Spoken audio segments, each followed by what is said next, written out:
Hello everyone, welcome to my programming club. Today we will be solving another daily Leetcode problem, and the problem's name is house robber.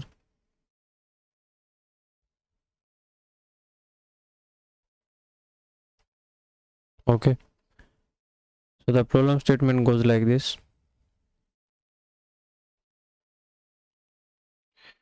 You are a professional robber planning to rob houses along the street.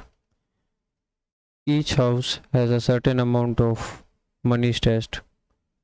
The only constraint stopping you from robbing each of them is that adjacent houses have security systems connected, and it will automatically contact the police if two adjacent houses were broken into at the same on the same night.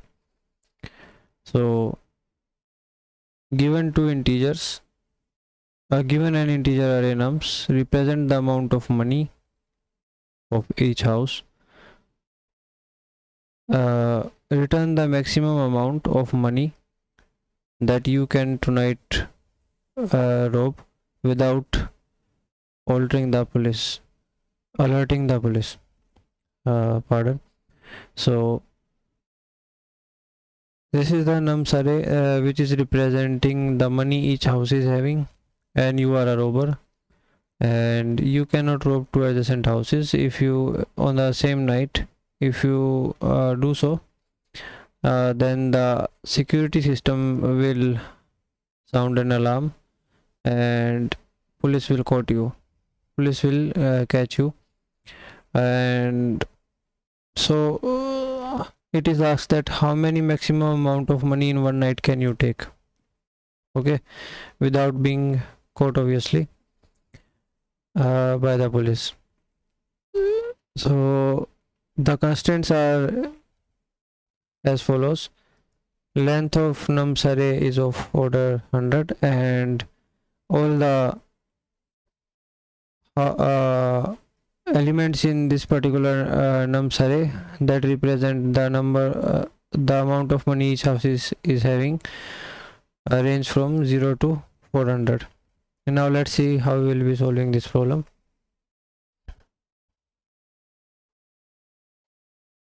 Let's take the very first example that is there. So this is the first example.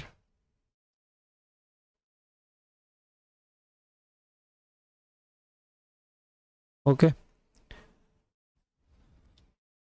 so let's mark the indices of this particular array.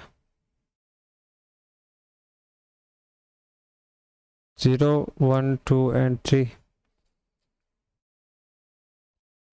Now let's say there is only one house, then you will return whatever the amount of money that house is having. Okay, so in that case only one will be returned. Now let's say instead of only one house there are only two houses. So whichever of the houses among these two is having maximum money, that house money amount will be returned. So 2 is maximum here, so we will be returning 2. Okay, if these are the edge cases that are there, okay, the trivial ones. And let's see how we can solve for more than two houses. Let's say there were other houses also. Let's call them A, B, C, D. Okay, I am extending the indices also.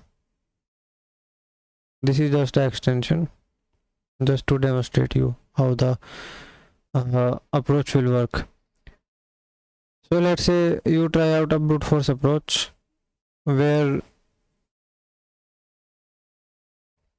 you generate all the possible combinations that can be there.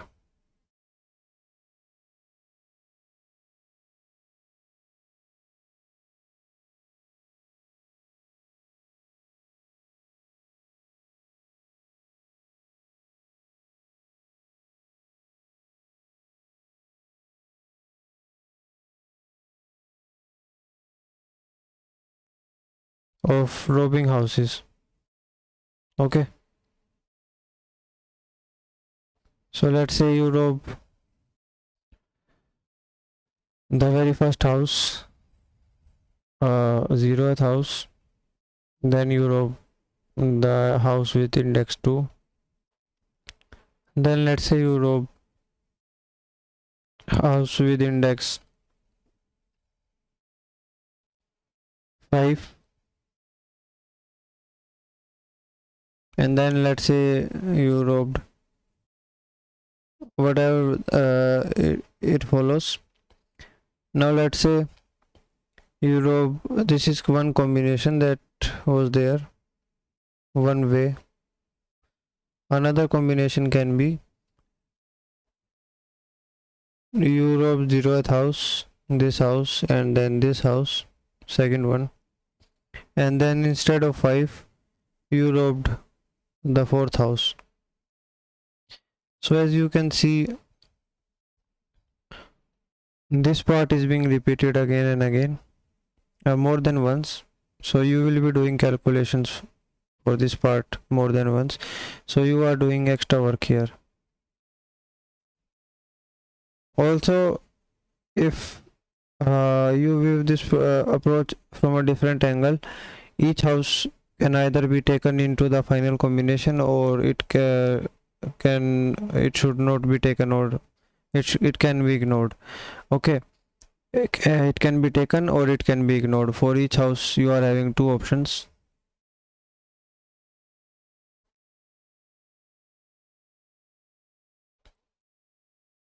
Okay, either to take it in the final combination or do not take it. So in total, let's say there are n number of houses, and n here is of the order 100. So the number of combinations will be something like this, n times, which is 2 raised to power n. Okay, and which is also equal to, since n here is of order 100, 2 raised to power 100. It's a very large number as compared to 10 raised to power 8. So what this 10 raised to power 8 is? It is operation limit for your program, and these will be the number of operations required for your solution. Okay, this brute force approach will require these number of operations, order of these number of operations, and it will be very much larger than 10 raised to power 8 operations limit.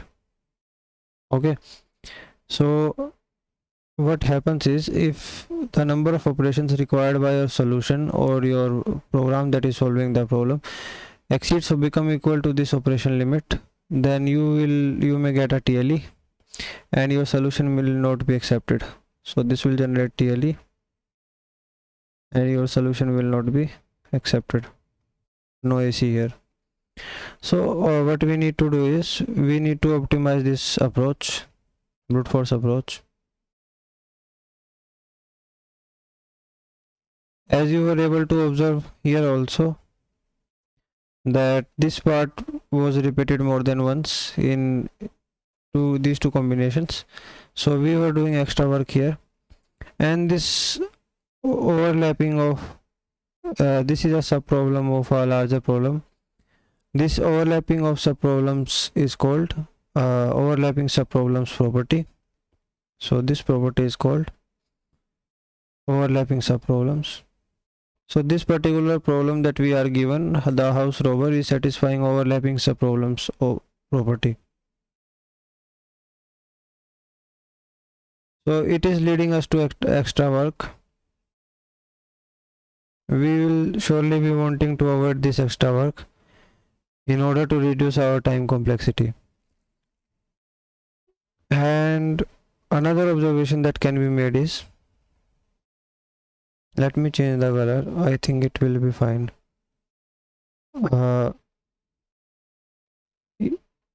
Let's say you want to get the result for 5. Okay, what will be the maximum amount that can be robbed if you decide to take 5th indexed house in your combination? So it will depend what houses you previously depend upon what houses you have previously robbed. Okay, so it can be said that, let me take it to another slide. This is second property. Let's say this is a bigger subproblem uh, which was finding out if we include fifth index, what will be the maximum amount that you can rob. So bigger subproblems solution can be found by smaller subproblem solution.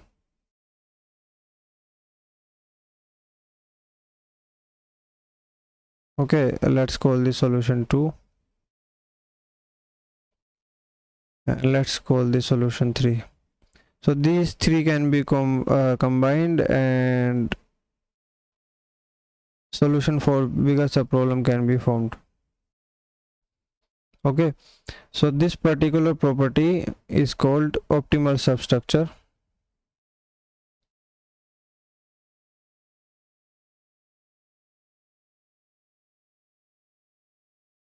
Okay, so those of you who are new to these two properties, I will be providing links for these two. Link for this one will be provided. It will be a link of an article. Basically you can explore that article and you will be able to understand these properties. Okay, and if these two properties are satisfied any problem or satisfied by any problem, then approach which is just optimization over brute force, which is dynamic programming, can be applied. And those of you who are new to this dynamic programming approach also, I will be explaining it with the help of articles link that I will be providing in the description. So you should definitely check this out also. And what essentially happens in dynamic programming is you store the results of your overlapping subproblems, or let's say you store the results of each subproblem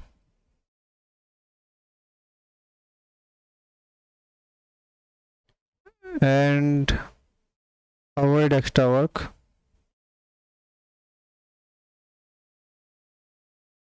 when they reoccur.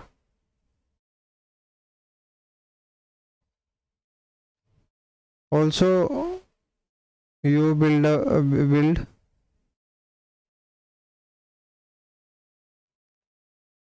solution of bigger subproblems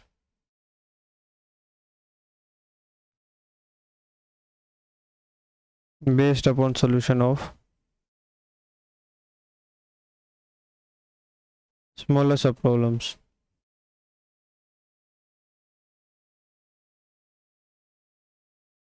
Okay, so this is in nutshell what dynamic programming is. You will store the results of all the intermediate subproblems and then you will be building solution of bigger subproblems from the smaller ones. Okay, so what I mean to say is, let's apply this concept here in this particular problem. What you will do, let's say you are on the ith house, the 0th house and the 1th house case is already taken care of. Okay, if let's say you are having only one house, then you will return whatever the amount that house is having. If you are having two houses, then you will return maximum of these two. Okay, so let's say the house is neither the first nor the second, it is some house in between. Then what will be the maximum amount that you can gain from that house? Let's call this rob amount.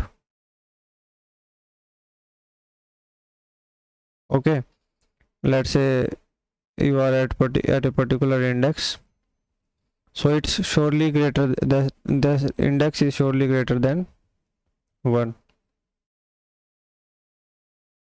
So what amount you can rob? let's say I decide to take this particular house at this particular index into consideration, and I want to rob it. So what I should be doing, how the this will be your current state.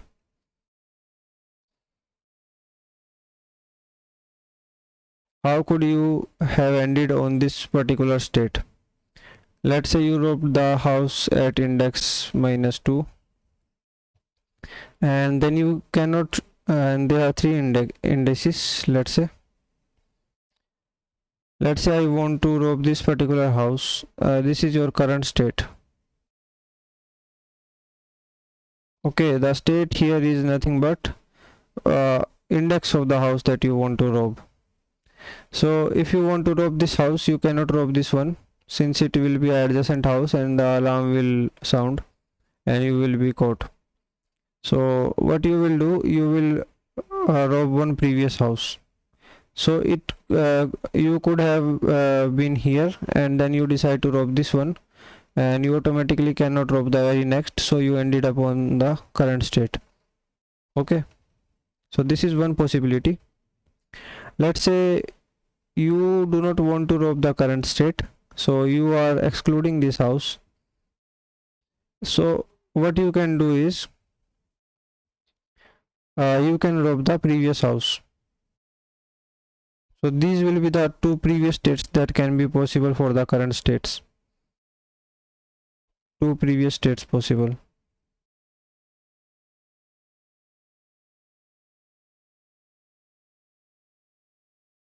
And whatever thing is giving you the maximum answer, whether to include this house or to exclude this house, based upon these two options, you will be taking maximum of those two options, and that will be the result for the money that you can gain while you are at a particular index. So it will be nothing but we will be taking the contributions. So maximum of two situations. Let's say for the first situation you want to rob this house, and so the array names is nums here. So whatever the amount of money is having is on that house, you will take it, and surely you cannot rob the previous house. You could not have been on the previous house while you transition to the current state. So whose contribution you can take the contribution of one previous. Okay, so rob amount index -2, sorry, one previous then one previous. Okay, and then let's say you ignore this house. This is in case you take it, and this is the case you ignore this out completely, so it will be rob amount previous index. Okay, this is the case in which you ignore the house. Okay, so right now we are having a state transition equation. States were nothing but the indices of the house that you are at currently. So this is a state transition equation that we are having. Let me write it clearly here. Rob amount at current house will be maximum of two scenarios.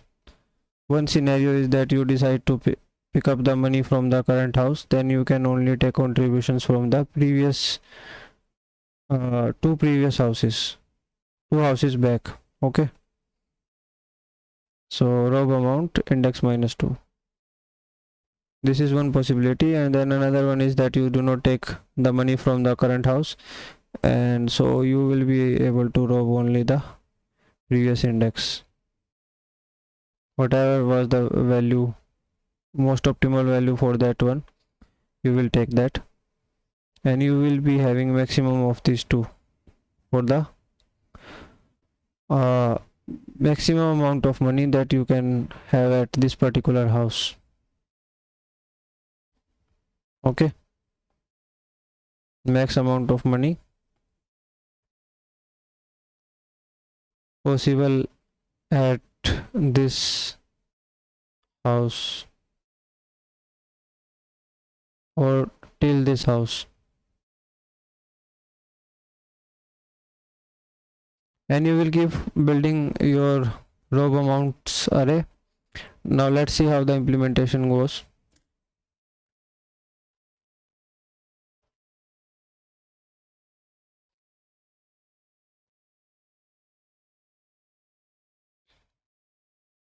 So this is the array that will be storing your intermediate states results.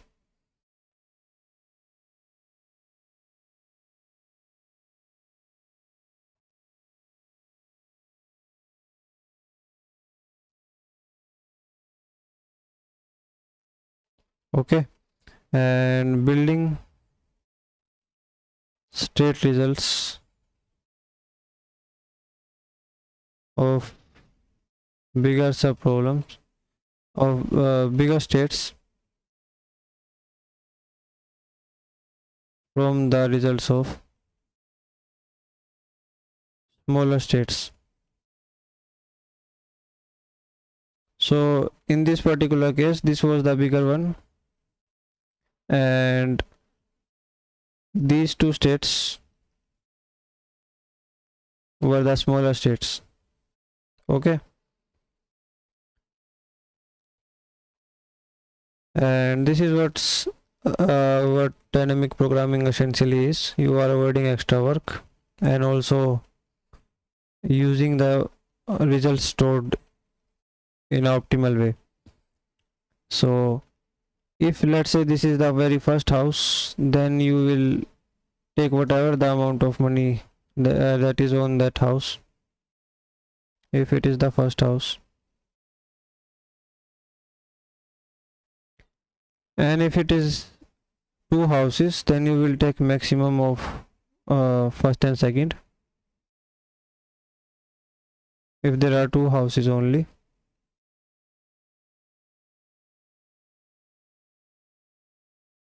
Then take maximum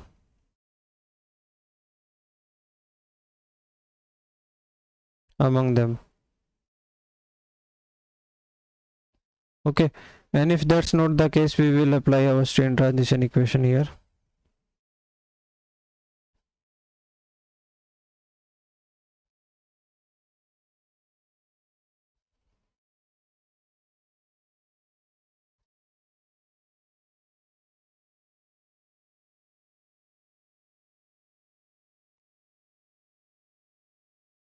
Straight transition equation here.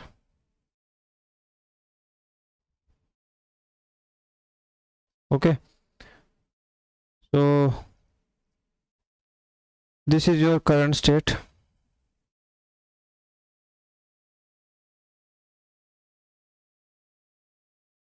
and these are your two previous states, previous state 1 and previous state 2.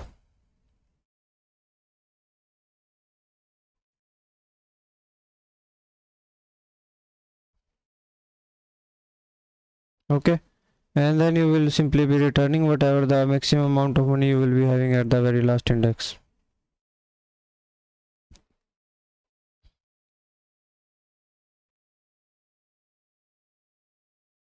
Return the amount of money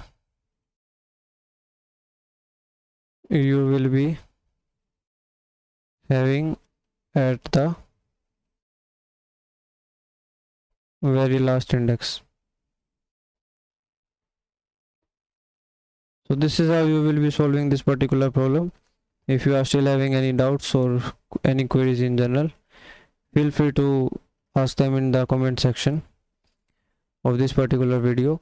And for the time and space complexity parts, let's say the size of your array is n, then time complexity will be order of n, since you are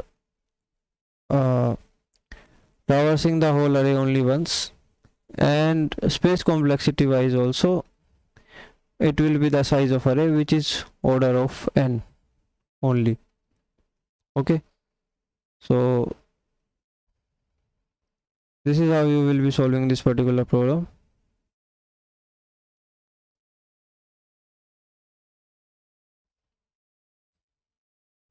So it was not required.